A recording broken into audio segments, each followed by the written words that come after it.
What's up, everybody? Brian Wagner, lead content creator at Dragzine. I'm here with PRI President Mike Good. Mike, say hi to all the people. Hey guys, how we doing? And Mike so graciously became another one of my victims for usually we do this as a pick walk show, but we're at PRI, so we'll walk around the show, talk with Mike, and kind of get his feel on some stuff. Maybe we'll see some cool stuff. We'll have our little hey squirrel moment, look at something else like that. But a lot of squirrels here. Yeah, a lot of squirrels. So Mike, let's start walking and talking. You got it, man.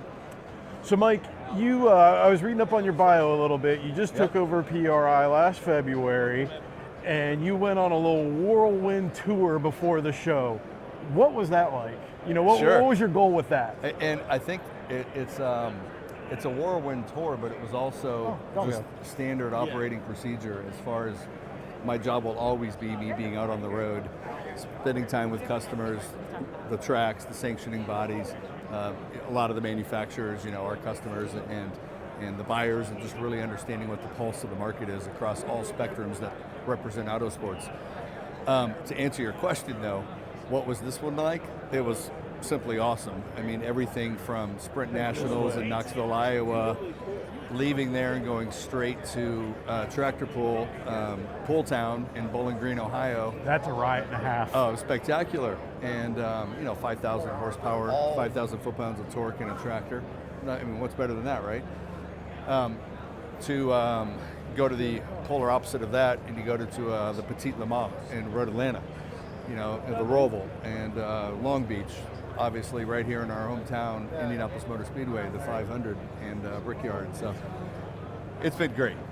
It's all about going out there and hearing what's going on in the market. I've been around motorsports my whole career, but this one representing PRI and all that we feel we have a responsibility to take care of, connecting, protecting, and advocating for the industry. It's a lot more than the show, and so I really want to go out there and understand the pulse of the market. Yeah, you got to know what, you can't, if you're going to run something like this, you just can't go off of what other people tell you. You got to go check it out, be boots on the ground. 100%. My most valuable conversations sometimes are people that are frustrated about something, and whether it's some minor detail here at the show or something they think we should be doing different, and those are the things I want to hear. The attaboys are nice, but I want to hear what we can do better. Yeah, you got to know what you can fix. Yeah. Oh, we lost. You're good. It's part of the PRI show, right? Yeah, that's right, man. It's a good thing. Yeah. Let's talk about that for a second, because people see the show, they see all the fun stuff around and whatnot. There's a whole lot, I'm assuming, that goes into before you flip on the lights and start loading crates in, right? Kind of enlighten the people about that whole process, because I'm sure it's more than just a couple conference calls, right? Sure. Yeah, it's a little more than that. It's at least 9 conference calls. No, I'm totally kidding. This is the largest trade show in the state of Indiana. It takes over roughly 1.2 million square feet. We take all of Lucas Oil Stadium, we take all of the convention center, and we take the connector between. And to pull off something like that is a massive coordinated effort with a whole lot of folks from the city of Indianapolis, Visit Indy, Capital Improvement Board, Fern, and all the people behind the scenes, the employees of the convention center and Lucas Oil, that really hopefully put out this flawless customer experience. We're trying to make it easy for all of the attendees, both the people that are walking the show, but also the exhibitors. They're the ones that are hauling all of these products from all over the world to bring them here. We want to make that load-in seamless. We want to make their hotel seamless, the check-ins. So there's so many details ranging from logistics about this show that are being handled, 6 months ago. Yeah. You know what I mean? There's always, and I will say the whole PRI team and everyone just continually steps up and surprises me about how simple they make very complex things look. Yeah, I've been around different trade shows, covering them, and helping put on events. So I can totally respect the amount of work it takes to herd all of these cats into one place. Yes, sir. For sure. You're kind of taking in your first show and whatnot as the person in charge. What's it mean to you to be able to, we're walking around here and there's just all these cool, there's just people everywhere. What's it like to kind of be the steward of this? What's that feel like for you? Well, it's a significant responsibility. I've been coming to this show for well over a decade. I've been working in the industry for quite some time. And to come at it through this lens is it's very humbling. You know, it's a tremendous. I'll call it a privilege. The bar is held high, though. You know, when I came here, it was very clear to me.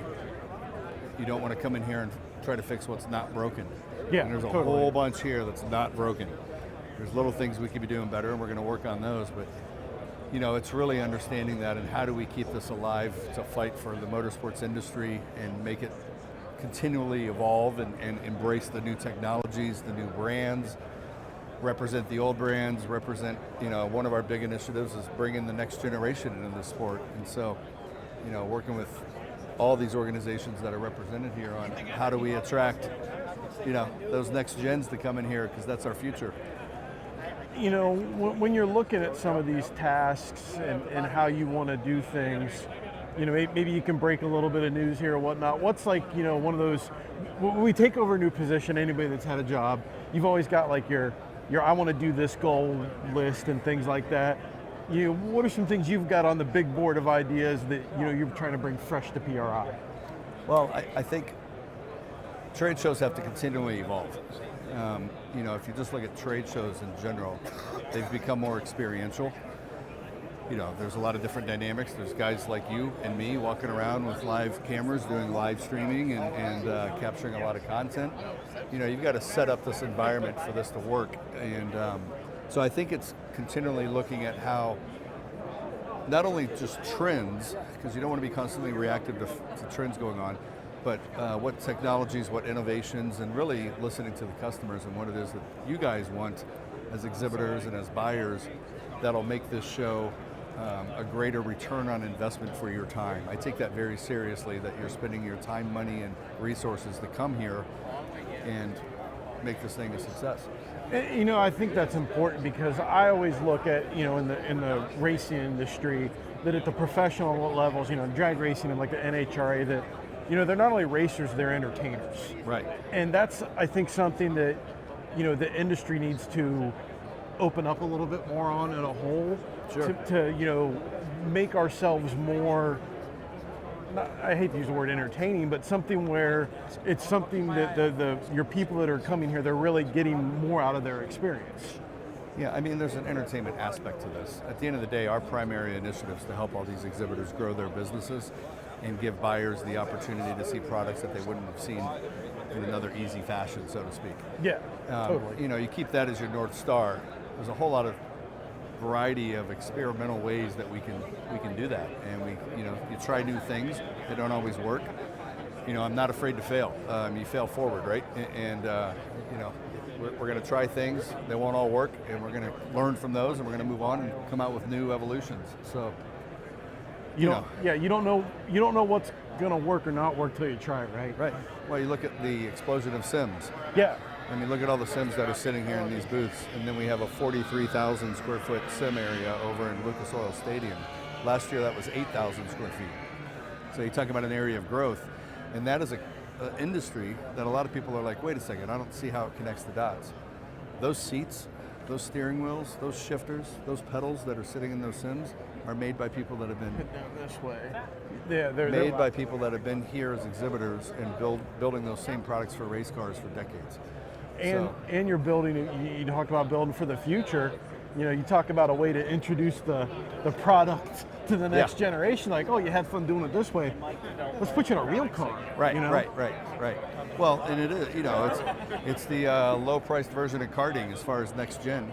Yeah. You know, you can put an 8-year-old in a sim, and if they don't have the ability or means or parental support to get into a go-kart, they get in a sim, you know what I mean? And so I think it's great because it's feeding the industry. And it's saving mom and dad from potentially investing God knows how much in something that doesn't work out. And a lot of those people that are driving around in those sims right now, I also got a call from Maddie. they're going to be I had also no buying the idea products they that were are going to sold tell at us the show. that we made it. They said we had a few Yeah, questions. you talk for about guys. experiences, you And know. so I was expecting That's another that, cool and, thing you were so about bubbly PRI and sweet. I mean, is you just made it. Just make it past that these much people better. as you get to, like, you have these press conferences and stuff like that you normally don't, you know, people get to experience stuff like that. They get to see the people that they only usually maybe saw on YouTube or something like that.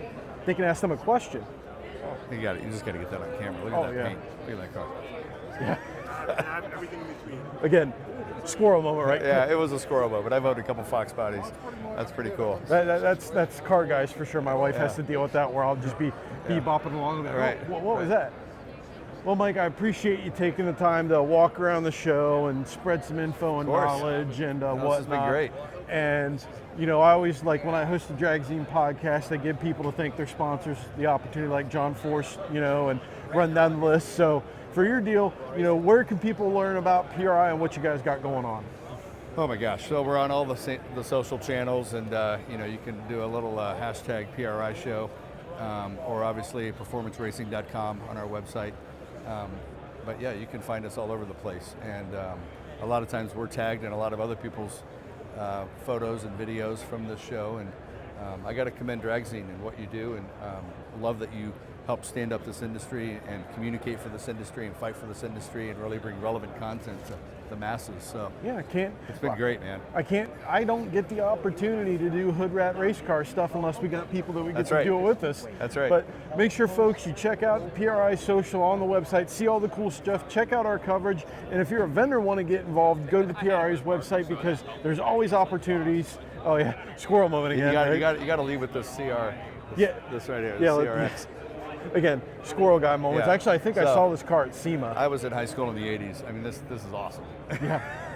Yeah, it's definitely, you got that, and then directly next to it, you've got something that's my speed, like you mentioned the tractor pull deal. I mean, that's, you know, again, car guy moments going off script. Look at that block. Holy smokes. Yeah.